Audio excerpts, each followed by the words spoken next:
Hello mga B! For today's video po ay ipapakita ko po sa inyo ang ganap ng mahal na araw or nung Holy Week. Wala po kaming pasok ng 2 days po. Kaya nagkayayaan po kami magkakatrabaho na pumunta sa Puerto Galera.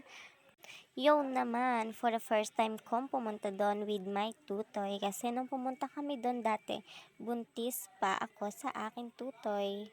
And bago po kami pumunta sa puerto, binilhan ko po muna ng pagkain ng aking tutoy din sa komunal. And syempre po, nagpagas muna kami bago po kami dumiretso sa Puerto Galera. Kung mapapansin niyo po, bumalik kami kasi dito kami sa shortcut dumaan. At habang papunta po kami sa puerto, ay natatawa po ako. Kasi nga po, yung mga katrabaho ko po ay umuna na sa puerto. Then, ang sabi ko po, hindi na kami makakapunta kasi ganito ganere, ayan, ang dami ko pong dahilan.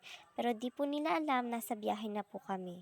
Si Ate Joanne lang nakakaalam na tuloy kami, pero dahil ang tagal-tagal niya mag-reply, chinat ko na din siya, si Lynn, kasi baka maligaw kami.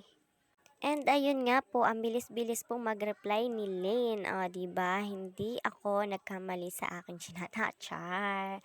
Ayan. And habang nasa biyahe na po kami, na-excite po kami dahil si Tutoy ay first time din niyang pumunta sa Puerto Galera. Ayan. Ang init na po. Sobra. Ang sakit-sakit na po sa balat. Pero dahil nga po gustong-gusto ng aming Tutoy or ng aming anak ay pumunta kami kahit sobrang init. Ayan. Thank you so much po kasi hindi kami pinabayaan sa aming paglalakbay. And ayan po, nakalabas na po tayo ng highway dahil sa shortcut nga po tayo dumaan. And nakakaramdam na nga po kami ng gutom dyan kasi wala pa po kaming agahan mag-anak. Wala naman po kami magagawa kasi nga po, tanghali na kaming gumayak. And alam niyo po ba kung bakit excited ang lahat na pumunta sa Puerto Galera? Kasi noon nga po, sa sobrang excited ay hindi na kami nakakain ng agahan. Pero hindi lang naman po kami yung excited na pumunta sa Puerto noong time na yan. Kasi noong time na yan po, March 28 ay darating ang December Avenue sa Puerto Galera, White Beach. Ayan. Kaya isa po sa plan namin noong time na yan is mag-overnight po kami sa Puerto Galera. And dahil nga po mag-overnight, naghanap po sila ng bahay na matutuluyan. And thank you Lord kasi ang bilis po makahanap ng matutuluyan namin sa Puerto. And ang bait-bait po nung natuluyan namin. Pero alam nyo ba, nakala namin talaga hindi kami matutuloy na magkakatrabaho kasi ang daming plan, ang daming nagbabago sa plan.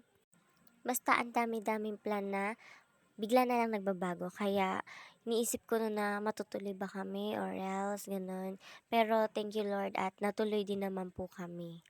And syempre, matutuloy talaga yun kasi sobrang excited ng mga kasama namin. And thank you so much nga po pala sa Tatay Minyo kasi pinahiram kami ng motor para makarating kami sa aming pupuntahan.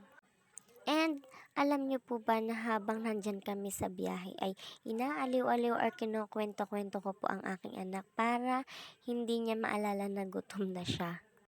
Pero hindi din naman po madala sa aliw dahil kahit ako po ay nagugutom na din. Oh my God.